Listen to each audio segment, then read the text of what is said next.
Praise the Lord. ஆண்டவர் இரட்சகருமாய் இயேசு கிறிஸ்துவின் நாமத்தினாலே உங்கள் ஒவ்வொருவருக்கும் என்னுடைய அன்பின் வாழ்த்துக்கள்.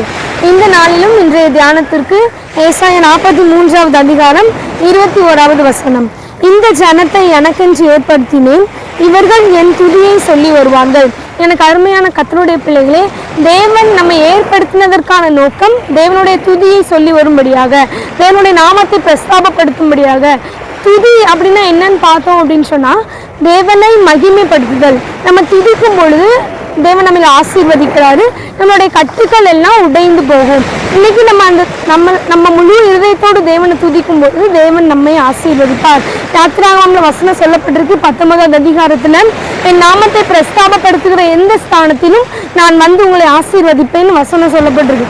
அப்ப தேவனை நம்ம எந்தெந்த இடத்துலலாம் மகிமைப்படுத்துறோமோ, எந்தெந்த இடத்துலலாம் நம்ம அவரை துதிக்கிறோமோ, முழு இருதயத்தோடு முழு பலத்தோடு நம்ம அவருடைய சமூகத்தில் அவரை நம்ம துதிக்கும் பொழுது, அவரை மகிமைப்படுத்தும் பொழுது தேவன் நம்மை ஆசீர்வதிப்பார். நம்ம துதிக்கிறது நிமித்தமாக நம்மளுடைய கட்டுக்கள் கலந்து போகிறது மாத்திரம் அல்ல, நம்ம சுற்றி இருக்கிற ஜனங்களுடைய கட்டுக்களையும் தேவன் கலந்து விழ பண்ணுவார். அப்போஸ்தலர்லாம் பவுலை குறித்து நம்ம பார்க்குறோம்.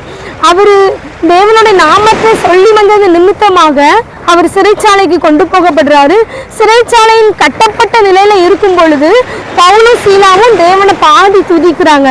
பாடி துதிக்கிறது நிமித்தமாக அவங்களுடைய கட்டுக்கள் கலந்து போகுது. அது மட்டும் அல்ல, அந்த சிறைச்சாலையில் இருக்கிற எல்லா கைதிகளோட கட்டுக்களையும் தேவன் கலர பண்ணினார். இன்றைக்கு அதை பார்த்து கொண்டிருக்கிற அருமையான கர்த்தருடைய பிள்ளைகளே, உங்களோட வாழ்க்கையில நீங்க தேவனை முழு இருதயத்தோடு துதித்து பாருங்க. உங்களுடைய வாழ்க்கையில தேவனை நீங்க முழு இருதயத்தோடு தேவனை மகிமைப்படுத்தி பாருங்க. தேவன் உங்களை ஆசீர்வதிப்பார், உங்களை கொண்டு பலத்த காரியங்களை செய்வாரு. உங்களை கட்டி வைத்திருக்கிற எல்லா கட்டுக்களையும் தேவன் நிர்மூலமாக்குவார். எனவே நீங்கள் தேவனை முழு இருதயத்தோடு துதிங்க, தேவன் உங்களை ஆசீர்வதிப்பார். God bless you.